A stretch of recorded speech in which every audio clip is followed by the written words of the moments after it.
Shalom à tous, shalom à toutes. Je vous salue dans le beau et précieux nom de notre Seigneur Jésus-Christ, celui-là qui est le maître de notre salut. Amen.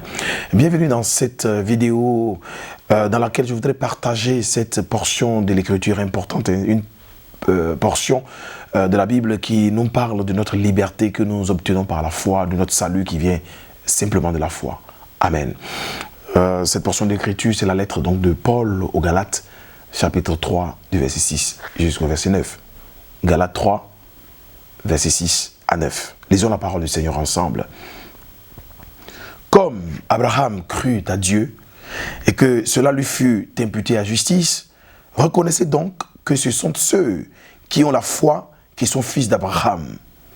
Aussi, l'Écriture prévoyant que Dieu justifierait les païens par la foi, a d'avance annoncé cette bonne nouvelle à Abraham. Toutes les nations seront bénies en toi. Le verset 9. De sorte que ceux qui croient sont bénis avec Abraham le croyant. Amen. Amen et amen. L'une des questions qui touche la religion en cette saison, c'est d'où tirons-nous nos bénédictions?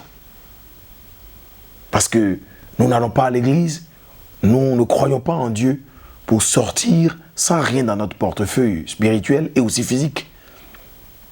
Et la Bible nous dit clairement qu'il y a une seule condition établie par Dieu, par un homme, par un modèle qu'on appelle Abraham. Dieu a établi une alliance lui-même avec Abraham afin que toutes les nations soient bénies avec Abraham le croyant. Mais qu'est-ce qu'Abraham a fait? Abraham a cru. Le problème de l'Église, le problème que nous avons, c'est un problème de foi graduelle, constante, de foi déterminante, de foi persévérante et de foi inébranlable en la parole de Dieu, aux promesses de Dieu. Alléluia. Dieu a dit à Abraham, je ferai de toi une grande nation. Quiconque te bénira sera béni et quiconque te maudira sera maudit.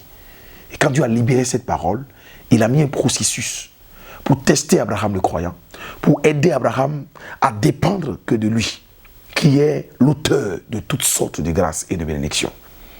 Abraham donc va servir de levier pour quiconque va croire dans les générations futures et va manifester par sa foi l'obéissance qui nous permet aujourd'hui de dire que nous sommes bénis dans le nom de Jésus-Christ. Abraham va rencontrer en Genèse 14 Jésus-Christ qui était le symbole, qui était le type Melchisédek, à qui il a donné la dîme de tout, qui lui a donné la Sainte Seine, qui lui a donné un repas d'alliance. Je vais l'appeler repas d'alliance spirituel, qui a activé la loi de l'esprit en lui, parce que ce sont ceux seulement qui sont nés de nouveau, qui ont accès à la table du Seigneur. Donc, à cette époque-là, Abraham a reçu cette grâce, il a participé au repas du Seigneur et il a été intronisé dans le règne divin en Jésus-Christ, qui était le type Melchisédek, qui est un homme sans père ni mère, qui était Jésus-Christ lui-même en personne qu'il a rencontré. Alléluia. Et aujourd'hui, dans notre saison, beaucoup se demandent, mais où sont mes bénédictions? Seigneur, bénis-moi. Dieu, je suis fatigué de ce travail non rémunéré. Je suis fatigué de ce mariage sans paix. Il y a une seule chose à faire, c'est de croire comme Abraham le croyant, en Dieu qui est l'auteur de la promesse. Ce que Dieu a promis pour nous, quand il nous donne, cela vient en accomplissement sans chagrin. Et ce que nous avons choisi de nous-mêmes, sans rentrer sous l'alliance, cela nous cause tout le temps, tout le temps, j'allais dire oui, tout le temps, le long de notre séjour, cela nous cause toujours des problèmes. Parce que nous avons cru, nous avons pris des décisions sans rentrer dans l'alliance abrahamique, qui est le socle de toutes sortes de bénédictions. C'est pour ça qu'il a dit, comme Abraham le croyant, quiconque aura la foi sera béni, aura le salut. Pour dire que la loi n'a jamais aidé quelqu'un à obtenir la liberté. C'est la foi. La foi conduit au salut. La foi conduit à toutes sortes de grâces et de bénédictions qui découlent de la promesse que Dieu a donnée à notre père Abraham, qui était un homme venant d'une famille idolâtre, venant d'une famille occulte. Son père Tirage était un féticheur. Alors, toi qui m'écoutes, quel que soit ce que tu fais, quel que soit ce que tu es aujourd'hui, sache une chose, que lorsque tu saisis par la foi Jésus-Christ comme ton Seigneur Sauveur personnel, tu rentres automatiquement sous l'alliance abrahamique.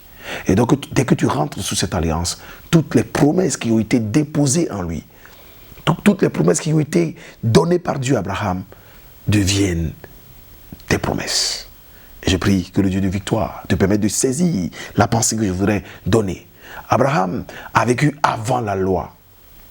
Et Jésus viendra donc dire, je vais accomplir la loi pour permettre à chaque individu, chaque croyant, de jouir pleinement de la grâce qui découle des promesses que Dieu a données à Abraham en lui disant, toutes les nations seront bénies en toi. Je te vois comme la nation qui est bénie en Jésus-Christ, en croyant comme Abraham, en croyant et en obéissant.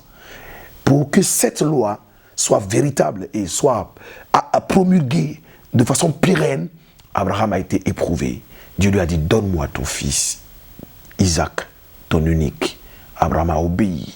Je veux que tu obéisses à la voix de Dieu. Si Dieu te demande quelque chose depuis des années, que tu résistes à cela, entre dans cette alliance d'Abraham. Obéis par la foi. Fais ce que Dieu t'a dit de faire. Ne fais pas ce que les hommes te disent de faire.